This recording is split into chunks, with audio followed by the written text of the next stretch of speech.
Primeira Epístola de João se encontra lá perto do Apocalipse. Capítulo 4, enquanto nós estivermos comentando sobre o assunto, nós poderemos estudar junto com os irmãos um pouco esse texto.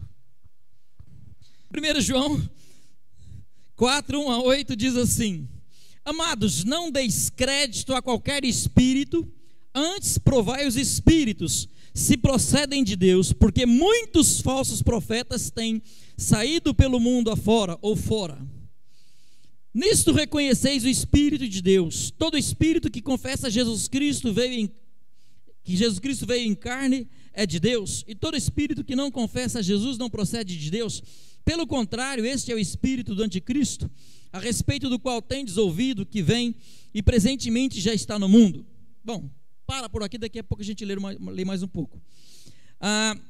Uma das grandes verdades que ele cita no livro é que, para você conhecer o Espírito e saber se algo é de Deus, se determinado movimento é de Deus, esse Espírito, esse movimento espiritual, precisa dar a devida exaltação a Cristo. Aí está uma das regras para você saber se alguma coisa é de Deus. Se tal movimento de fato dá glorificação e exaltação exclusivamente a Cristo. Talvez você não esteja enxergando isso no texto lido, porque talvez você não conheça a história do texto, mas eu rapidinho explico para vocês o porquê que João escreveu isso aqui. João escreveu isso aqui porque lá no começo da era cristã, por volta do primeiro para o segundo século, surgiu uma heresia no meio da igreja, uma heresia misturada de judaísmo com helenismo, uma mistura, uma sincrética, uma heresia chamada gnosticismo.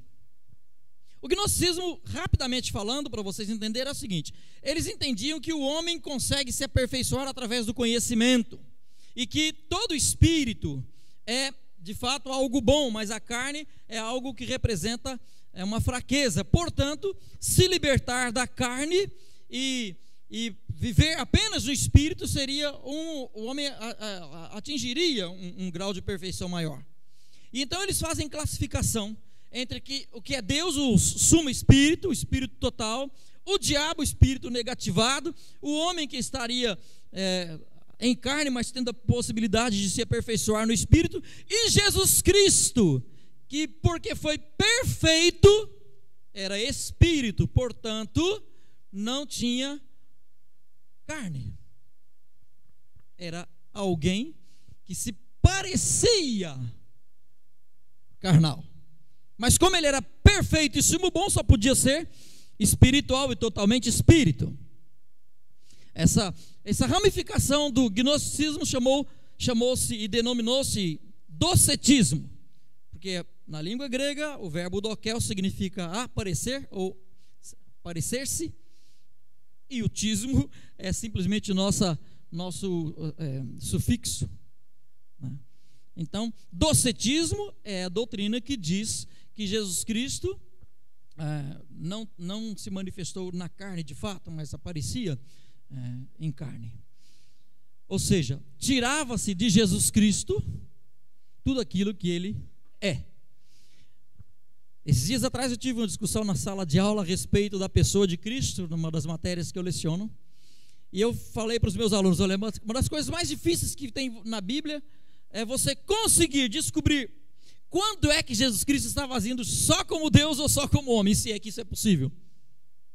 Os concílios que a igreja teve de Niceia até Calcedônia e Constantinopla chegaram à conclusão que Jesus Cristo tinha a natureza humano-divina ou divino-humana.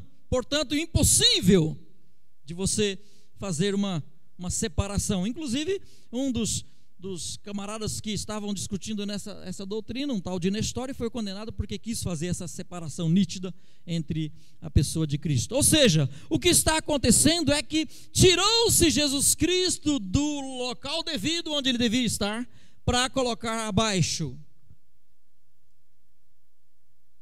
Todo espírito que vem do Espírito de Deus, ou todo movimento que vem do Espírito de Deus, faz questão de dizer quem é Jesus de fato e de verdade. qualquer movimento, espiritual, pentecostal ou não, que tire de Jesus Cristo a primazia, deve ser considerado herege. Independentemente de ser pentecostal ou não, porque nós sabemos que não são apenas pentecostais que acabam por depreciar o sacrifício e a pessoa de Cristo. Os neopentecostais são muito bons nisso, porque acham que, dando ênfase ao Espírito Santo, estão dando ênfase a Cristo, mas é exatamente o contrário.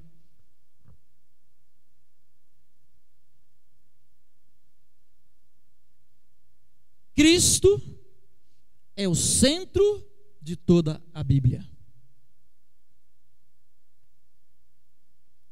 A pergunta sobre revelação que é feita e que é discutido é muito simples de resolver a questão de revelação. Não existe revelação fora da Bíblia. Revelações fora da Bíblia são invenções humanas, imaginação humana, quando não do diabo. Pode ser do diabo e pode ser do ser humano. Por quê? Porque a época da revelação bíblica cessou, passou. Por isso é que Paulo cita o texto de Gálatas e fala: se alguém vos pregar outro evangelho. Se você ler o texto de Gálatas com cuidado, você vai perceber que Paulo está dizendo assim: mesmo que eu, ou um anjo vindo do céu, vos pregar outro evangelho que vá além do que vos tenho anunciado, seja, preste atenção que Paulo não falou que era verdade ou mentira o que o cara ia dizer. Paulo disse que vá ou seja, qualquer coisa que ultrapassar o sentido da Escritura pode ser até verdade. O profeta ainda vai ser falso. Portanto, para discutirmos se a revelação é passiva no dia de hoje, teríamos que discutir a questão do cânon da Bíblia, do fechamento do cânon. O texto diz aqui, ó: amados, não deis, o que está escrito aí? Crédito a qualquer espírito, antes provai os espíritos se procedem de Deus, porque muitos falsos profetas têm saído pelo mundo afora. Não reconheceis, nisto reconheceis o Espírito de Deus. Todo espírito que confessa Jesus Cristo, que Jesus Cristo veio em carne, é de Deus. E todo espírito que não confessa a Jesus não procede de Deus. Ou seja, a função do Espírito Santo é glorificar a quem? A Jesus. E o pior de tudo, meus irmãos, é que isso não tem acontecido não só nas igrejas pentecostais, não. Igrejas presbiterianas, o camarada está cantando, todo mundo bate palma para ele. Quem que eles estão colocando como centro do culto? Eu preciso de acusar o pentecostal disso, se dentro da minha igreja eu já vi isso acontecer? Uhul! Gente na nossa igreja brincando de trenzinho. Você quer brincar de trenzinho? É pro circo, meu. Isso não é coisa de Deus não, rapaz. Isso é coisa humana, para não dizer, para não ser temerário no julgamento, né? É coisa humana.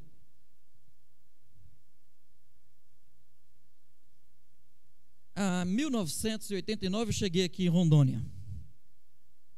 Eu estava pastoreando a igreja de Ouro Preto. Apareceram os mormons lá em Ouro Preto. Eu e o pastor Paulo na época era meu diácono, fazia visitas junto comigo. Todo mundo está olhando para mim e falou assim: é velho, hein? Cinco pontos em algumas coisas. E eu, como pastor, eu tinha costume de vez em quando, não sempre, mas de vez em quando, visitar os irmãos da minha igreja, para orar com eles, e assim sucessivamente. E de repente parei numa casinha de uma pessoa que nem era cristão ainda, a gente estava evangelizando. Parei naquela casinha, de repente dois rapazinhos bateu palma. Eu olhei, estava quase igual eu, mas o Wagner hoje, de branco e de cinza. Entraram, nós viemos aqui falar da palavra de Deus para a senhora.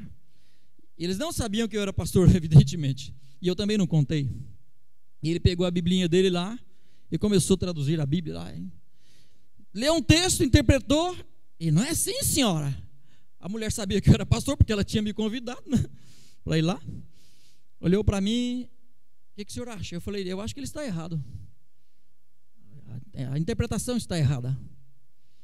Ele regalou o olho. Eu falei, vamos ler de novo o texto. Aí eu peguei minha biblinha, que estava na minha pastinha, abri a Bíblia, falei, eu também tenho. Li a Bíblia com o texto dele e com o meu texto e falei, olha, o texto está dizendo isso, isso e isso. Se você olhar no contexto anterior, isso aqui está dizendo isso, isso e isso. Portanto, a sua explicação não está correta, porque o correto é isso. E aí eu olhei para a irmã e falei assim, qual a explicação que a senhora acha que está correta? Ela, o senhor explicou certinho, está certo. E nós fizemos isso para adiantar o caso 3 vezes. Terceiro texto, o cara estava bravo comigo. Terceiro texto, ele bateu assim na mesa da mulher, assim. Opa, tinha um CD aqui do meu menino que eu não sabia. Bateu no CD assim, na mesa da mulher assim. Eu desafio você, falou para mim, a orar comigo agora para saber se você não tem o ardor. E eu falei, eu oro? Oxente, oro. Levantamos e ele orou, depois falou, agora você ora. Eu falei, oro. Na hora que eu olhei assim, Senhor Deus, ainda que o diabo, ou um anjo, ou qualquer coisa que esteja na minha frente, falar qualquer coisa que está além do teu evangelho, eu amaldiçoo em nome de Jesus. O pastor Paulo ficou morrendo de medo. Rapaz, medo de bicho ruim? Ele que tem que ter medo, uai. Ele que vai para o inferno. Aí ele falou assim, não cruza comigo na rua não. Não cruza comigo não. Eu falei assim, agora você se revelou. Agora sim. Você se revelou, sei quem você é agora. Meus irmãos, qualquer espírito que não dá a Deus, ou melhor dizendo, a Cristo, o devido lugar, não é de Deus. A Bíblia, quando eu estava fazendo mestrado, eu escrevi uma tese, já tentei publicar umas 3 vezes, mas não consegui fazer revisão. Eu escrevi um capítulo sobre continuidade dos testamentos, e sobre o tema das Escrituras. Se você pegar os teólogos, você vai ver que tem teólogo que fala que a santidade de Deus é o tema da Bíblia, que o reino é o tema da Bíblia. Aí vi um outro camarada chamado Van Groningen, um teólogo de respeito, foi meu professor inclusive, estudei com ele algumas matérias, porque ele vinha dar palestras em São Paulo, eu estudava lá. Ele escreveu um livro chamado Revelação Messiânica, e ele diz que, na verdade, nós temos um tema triúnico na Bíblia, que é o reino, pacto e mediador. Tem outros autores que falam de outros temas, e tem um deles, que é o Ridderbos, fala que o tema unificante da Bíblia é uma coisa chamada história da salvação. Eu, particularmente, prefiro entender que o tema unificante da Bíblia é a história da salvação. Se você pegar a Bíblia do começo ao fim, você vai ver que ela está contando a história da salvação, de como nós estávamos santos, felizes, perdemos esta felicidade, perdemos aquilo que nós poderíamos chamar de livre-arbítrio, portanto não temos mais livre-arbítrio, e Deus encaminha toda a história até o ponto de vir Jesus, e depois toda a igreja até culminar no livro de Apocalipse. E no livro de Apocalipse está dizendo que os cristãos serão glorificados juntamente com Cristo. Portanto, a história da salvação está aí. Por inspiração, por obra do Espírito Santo, essas pessoas escreveram a Bíblia para dizer que quem era o centro? O Espírito Santo ou Jesus? Jesus. Quem vai reinar e quem nós vamos enxergar lá no céu, quem é? O Espírito Santo ou Jesus? Jesus Cristo, melhor dizendo.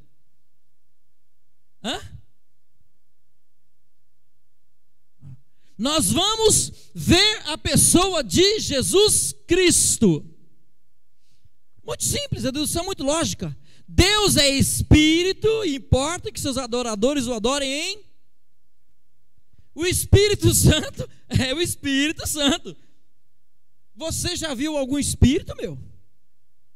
Se você já viu, procura o Dr. Telmo Savoldi. Está precisando de psiquiatra. A palavra espírito na Bíblia significa pneuma, ou pode ser traduzido por vento, em hebraico, ruar. Sopro ou vento. Você sente, mas você não consegue pegar, não consegue apalpar. Portanto, a função do Espírito Santo é exaltar a Jesus Cristo e não a si próprio. E qualquer crente que inverta isso, inverte contrariamente àquilo que Jesus Cristo quer, contrariamente àquilo que o próprio Espírito quer. Inverter as verdades bíblicas não é muito bom. Além disso, o Espírito Santo também tem como tarefa a condução de pessoas a Cristo. Dá um tempo aí no 1 João 4 e você vai para João 14, 26. Evangelho de João 14, 26. Evangelho de João 14, 26. Vamos ler o texto.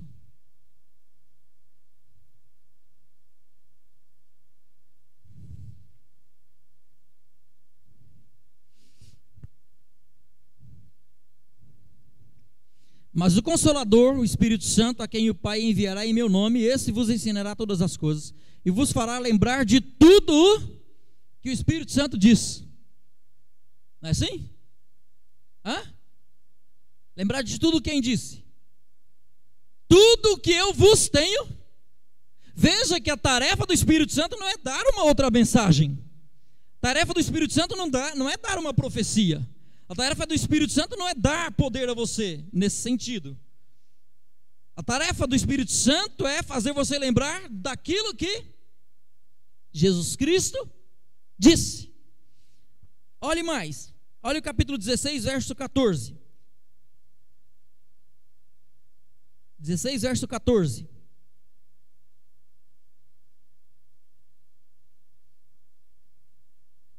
Ele me glorificará, porque há de receber do que é meu, e vou-lo-á de... Quem que o Espírito Santo vai glorificar? A Jesus. Qualquer culto que uma pessoa é glorificada, que o Espírito Santo é glorificado, se é que é glorificado desse jeito. Qualquer culto, qualquer movimento que a glória não é dada a Jesus por intermédio e por ação do Espírito Santo, então não é do Espírito Santo. Porque o que o Espírito Santo vai fazer é dar glórias a quem? A Jesus. Estão errados os pentecostais? Estão. Estão errados os neopentecostais? Estão.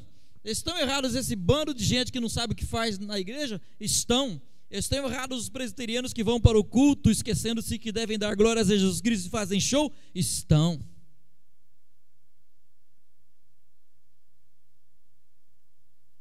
Igreja é coisa séria. Nós viemos aqui para dar glórias a Jesus Cristo por uma coisa que Ele fez por nós. Abra sua Bíblia também aí em João 7, versos 37 a 39.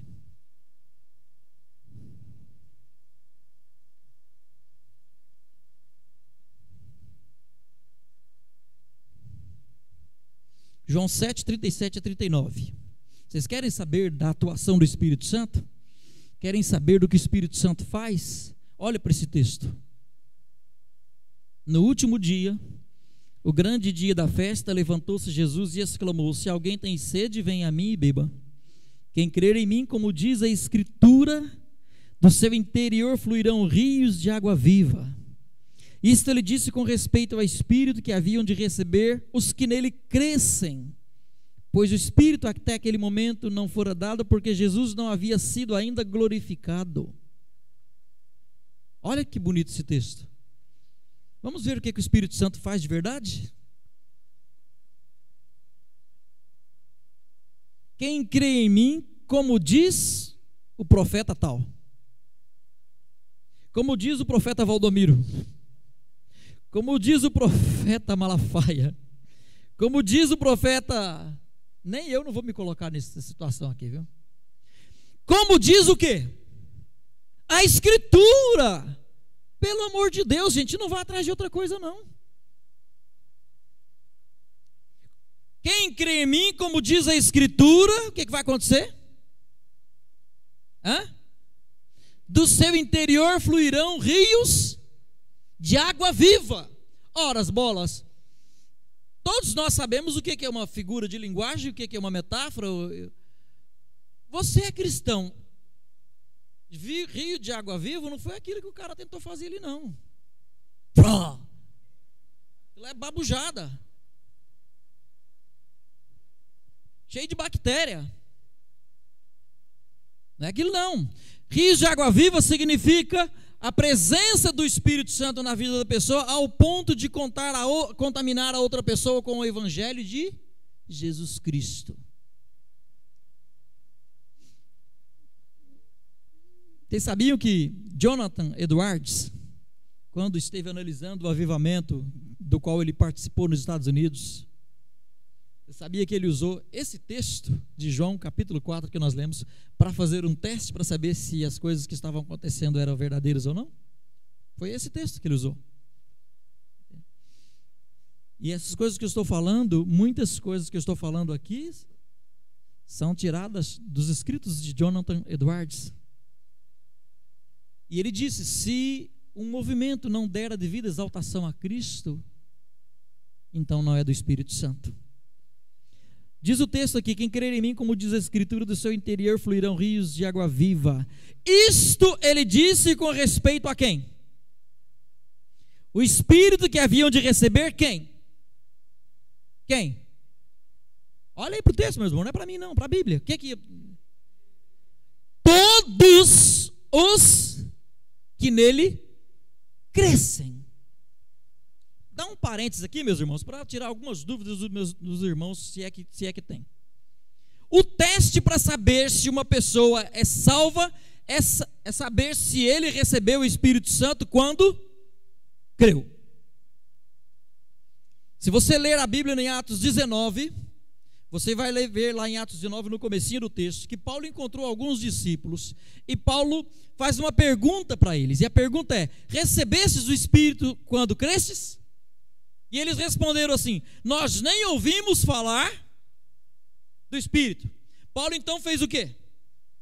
Paulo pregou, explicou para eles, percebeu que eles não eram cristãos, mas eram seguidores de João, e então batizou os camaradas, porque agora eles entendiam que haviam se convertido. O teste para saber se alguém é de Deus é se ele pertence ao Espírito Santo. O Espírito Santo é quem faz com que nós preguemos o Evangelho. O Espírito Santo é quem nos convence do pecado, da justiça e do juízo. Portanto, o Espírito Santo não comunga com essas coisas que existem por aí, onde o nome de Cristo não é glorificado, onde a pessoa de Cristo não é exaltada. Tudo isso é invenção humana. Em alguns casos eu diria que pode ser até magia. E o texto diz assim: isso ele disse com respeito ao Espírito que haviam de receber os que nele crescem. Por que haviam de receber os que neles crescem? Porque até aquele momento Jesus Cristo era o Consolador que eles tinham. Deus iria mandar outro Consolador, que era o Espírito Santo, para estar para sempre com eles, que seria o Espírito Santo. Um outro texto que eu quero que os irmãos tirem a dúvida, se não for tocado, eu quero que os irmãos tirem a dúvida, porque o tema dos nossos estudos ou dizem respeito a fogo estranho. Então eu quero que você abra a sua Bíblia aí em Mateus.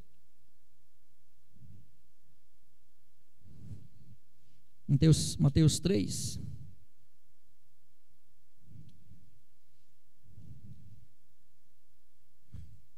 Mateus 3, versos 11 em diante.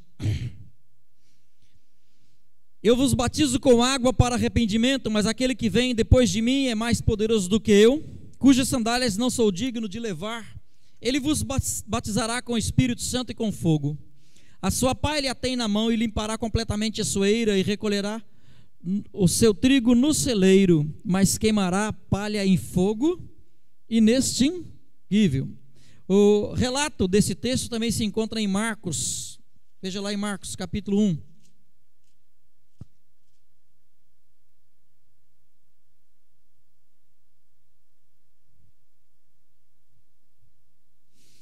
E pregava dizendo, após mim, Marcos capítulo 1, verso 7 em diante. E pregava dizendo, após mim vem aquele que é mais poderoso do que eu, do qual não sou digno de, curvando-me, desatar-lhes as correias das sandálias. Eu vos tenho batizado com água, ele porém vos batizará com o Espírito Santo.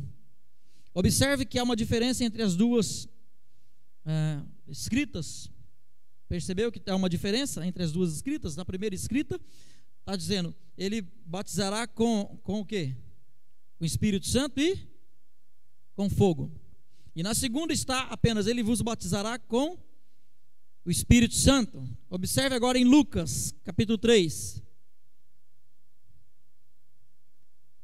Lucas, capítulo 3.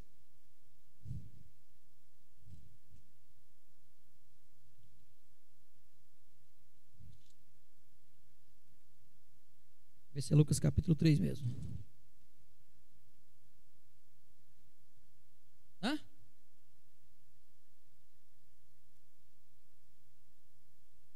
Capítulo 3, a partir do verso 15.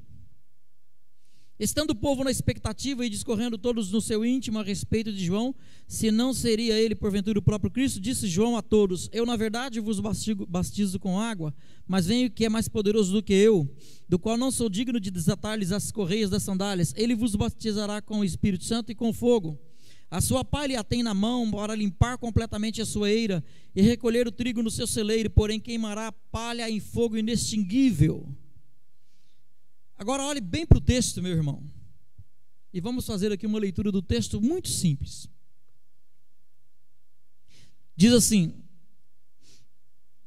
João batizava com água. A água significava apenas arrependimento, mas viria um que batizaria com o Espírito Santo e também com fogo. Então aqui está dizendo que Jesus Cristo batiza de dois jeitos, com o Espírito Santo e com fogo, não é isso? O contexto diz, a sua pá ele a tem na mão para limpar completamente a sua eira e recolher o trigo no seu celeiro. O celeiro de Jesus Cristo vai levar quem? Quem foi batizado com o Espírito Santo? Os salvos. Porém, observe que porém é uma conjunção adversativa que vai dizer o contrário do que disse até agora. Porém, existem algumas pessoas que não vão receber o Espírito Santo por batismo, ou não serem batizados com o Espírito Santo, mas vão ser batizados com fogo. Essas pessoas estão descritas aí. Porém, queimará a palha em fogo inextinguível. Se alguém ficar pedindo fogo do céu aí para a sua igreja, tem misericórdia, Jesus, não atende não. Tem misericórdia. Não atende não. Não atende. Misericórdia, faz isso não. E uma última explicação. O que aconteceu, meus irmãos, no livro de Atos a respeito de profecias, de dons, de línguas, eram coisas circunstanciais. Nunca mais aconteceu na história da igreja. E se você ler o texto de Atos com a devida atenção, você perceberá que nem os eventos de Atos foram repetidos em Atos, porque cada uma das manifestações feitas no livro de Atos foram diferentes. Nunca mais aconteceu. E sabe por que não aconteceu? Porque eram coisas próprias do evangelho quando estava sendo formado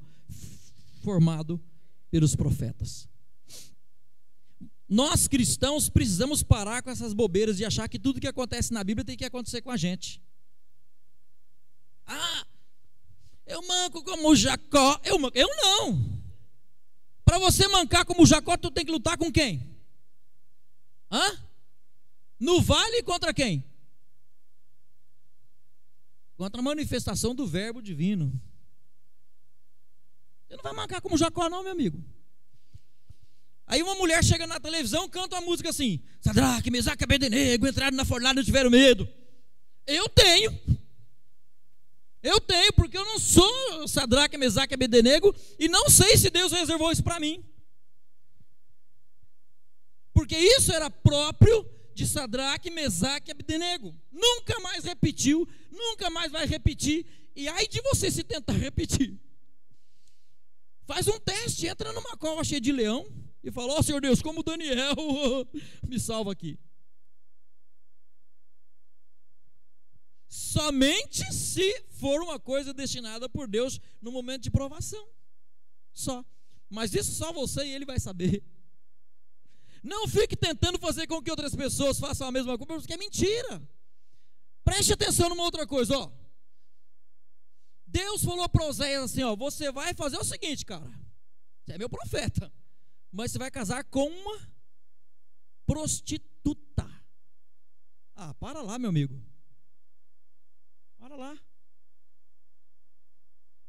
Falou para Abraão assim: Abraão, certo, você vai subir naquele monte lá e me dá teu filho em holocausto. Se você ler a Bíblia com cuidado, você vai ver que Abraão não era doido, não. Abraão não. O livro de Hebreus, no capítulo 11, diz que Abraão considerou atentamente a promessa de Deus, que havia sido feita a eles, de que era em Isaque a descendência dele.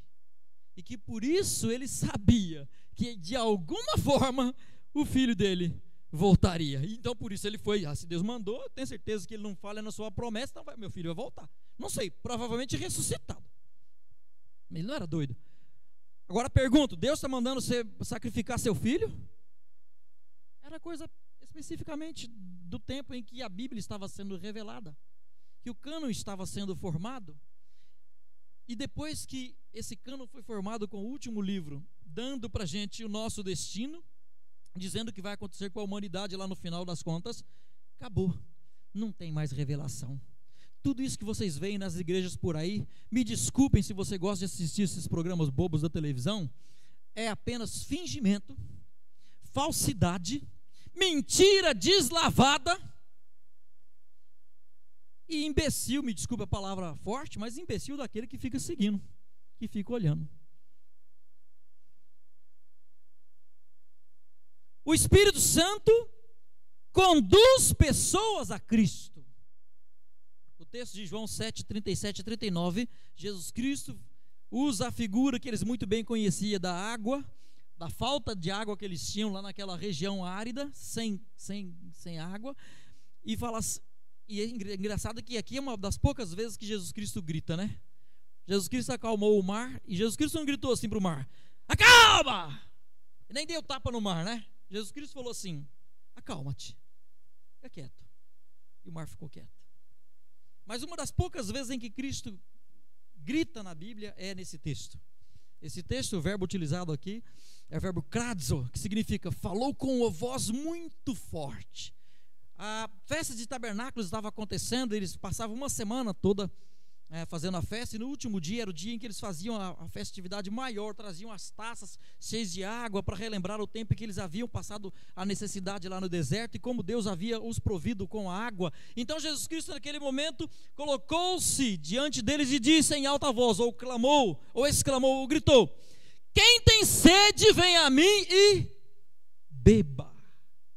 Jesus Cristo não falava de uma água daquele tipo que o camarada usou ali, nem de água benta, nem de aguinha em cima do rádio.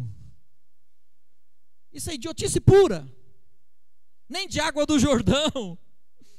Por favor, se um dia você for no Israel, não precisa trazer água do Jordão de lá não, gente. Lá no livro de Assíria, lá no livro de Isaías, o rei da Assíria zomba da água. Diz, meus rios são muito melhores. Se alguém viu, ou se alguém já viu, estudou geografia bíblica, vai ver que o Rio Jordão era um riozinho pequeno, em lugares maiores ficava com 3, 4 metros, lamacento, não prestava nem para tomar banho. Eu entendo muito bem porque que o Naamã não quis ir.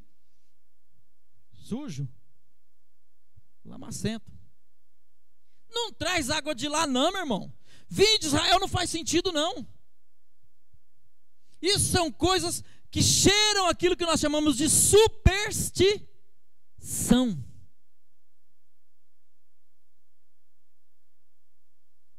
Um dos fundadores do pentecostalismo mais antigos, Donald Gee, lá nos Estados Unidos, depois de quase perto da sua morte, ele soltou a seguinte exclamação: o povo busca apenas o emocional, estou arrependido. Já pensou? Que tristeza para um homem que achou que estava falando a verdade. O Espírito Santo, ele também quer mostrar a verdade sobre Cristo, e não a mentira. O texto que nós lemos aqui diz assim, volta lá para o João. O texto diz assim: todo espírito que não confessa a Jesus não procede de Deus. Pelo contrário, é o espírito do anticristo, a respeito do qual tendes ouvido que vem e presentemente já está no mundo. Observa a palavra. Todo espírito que não confessa, quem? O Espírito? Todo espírito que não confessa, quem? A Jesus. Bom, meus irmãos, o diabo confessa Jesus. O diabo crê. E diz o texto que ele ainda tem medo, treme. Não é? O que significa confessar a Jesus? Confessar a Jesus significa dizer exatamente o que Jesus Cristo fez. Não a metade do que Jesus Cristo fez, mas exatamente o que Jesus Cristo fez. E eu vou dar exemplo rapidinho para vocês. Por exemplo, dizer que Jesus Cristo salva alguém, mas depende da Igreja Universal do Reino de Deus para ele ser salvo, é confessar a Jesus? É mentira. Dizer a alguém que Jesus Cristo salva, mas que um pecado dele na hora da morte tira ele do céu, é confessar a Jesus? Mentira.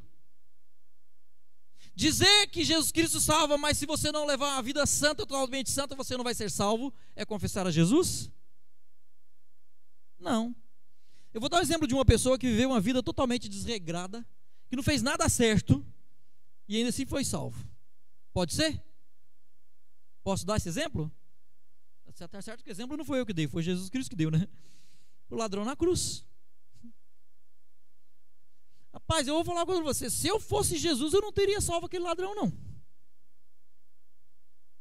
Pela hora da morte o camarada vem com esse papo de lembra-te de mim quando vieres do teu reino? Ainda bem que Jesus Cristo não sou eu, e eu não sou Jesus. Observe, meus irmãos, que a Bíblia diz que Jesus Cristo pagou por quantos pecados? Por todos os pecados das pessoas por quem ele morreu. E eu vou dizer uma coisa para você muito séria: Jesus Cristo morreu por mim, eu tenho certeza disso.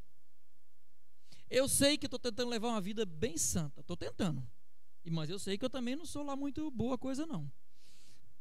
É possível que eu morra cometendo algum tipo de pecado, nem que seja por pensamento, por omissão, ou por palavra, alguma coisa falta de conformidade de Deus. Você sabe por que eu sei que vou ser salvo? Porque eu sei que por esse pecado que possivelmente eu possa cometer, Jesus Cristo morreu. Está pago, em nome de Jesus. Nada tira isso daquele que é cristão.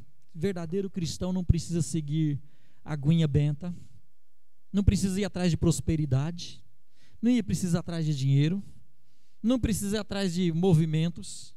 Todos os que são salvos, verdadeiramente salvos, sabem que a melhor coisa do mundo é ser salvo. Não existe outra coisa melhor. Eu fico muito triste quando eu vejo igrejas presbiterianas imitando. Me dá dor no coração quando eu vejo igrejas presbiterianas imitando essas fantasias, indo para o monte orar, como se o monte fosse mais perto de Deus. Roberto Carlos estava com razão quando cantou que ia na montanha para rezar. Gilberto Gil estava com a razão que se eu quiser subir ao céu, tem que ir ao monte, tem que fazer Estava com razão. Jesus Cristo, o texto que Wagner leu agora há pouco, que a respeito de Deus, falou assim, é Deus de perto e também não de longe? Tem gente cantando aí, é Deus de perto e não de longe. Opa, Deus é de longe também. Deus é de longe também, está errado o hino. Muda aí um pouquinho a letra aí. É Deus de perto, também de longe. Melhor assim. Muda um pouquinho para cantar a coisa correta. Deus não é Deus só de perto, Ele é de longe. É de qualquer canto, porque está em todo lugar. E eu fico muito triste quando eu vejo cristãos presbiterianos dando. Você viu? Aquela pessoa foi curada. Você viu aquela pessoa... Um dia foi lá na minha cidade, em Cacoal. Um dia, lá em Cacoal, quando eu estava pastoreando Cacoal, alguém chegou para mim e falou assim, teve cura. Não veio um pessoal aqui de fora, a pessoa foi curada. Eu falei para essa pessoa assim, você conhece quem foi curado? Não, mas estava lá, jogou as muletas. Você já tinha visto aqui na cidade essa pessoa alguma vez? Não, mas estava lá, jogou as muletas. Eu falei assim, você conhece os parentes dele? Não, mas estava lá, jogou as muletas. Eu fiquei lembrando daquela esquete que a gente fala do fanho, né? Fiquei lembrando daquela esquete. Vocês conhecem, né? A esquete do fanho, né? Aleijado, o curandeiro, né? Aleijado, joga as muletas. Aí o aleijado, joga a muleta. Fanho, fala alguma coisa. E ele fala, o aleijado caiu. Fiquei lembrando disso. Observe, meus irmãos, as pessoas que Deus curou, ou que Jesus Cristo curou, todas as pessoas que foram curadas por Jesus Cristo tinham nome, tinham endereço, as pessoas conheciam, sabiam quem era. A pessoa contou isso para mim e eu falei assim, e você ainda acreditou nisso? E você ainda teve a pachorra de acreditar numa coisa dessas? Você não conhece a pessoa, você não viu a pessoa, você nunca mais viu a pessoa, você só viu a pessoa jogando a muleta lá. Vai me desculpar, meu filho, você tem que ser mais criterioso com as coisas. Precisa ser mais criterioso com as coisas. Bom, meus irmãos, John MacArthur, ele fala também de uma segunda parte desse texto aqui. Ele fala que o restante do texto aqui para frente vai falar a respeito do mundanismo, que é o segundo teste para saber se um espírito é de Deus. O primeiro teste é saber se esse espírito de fato exalta a Cristo. E o segundo teste para saber se o espírito é de Deus é se ele não provoca, ou se ele abomina o mundanismo. Eu estou falando com as minhas palavras, mas esse é o sentido que ele quer dar ao texto.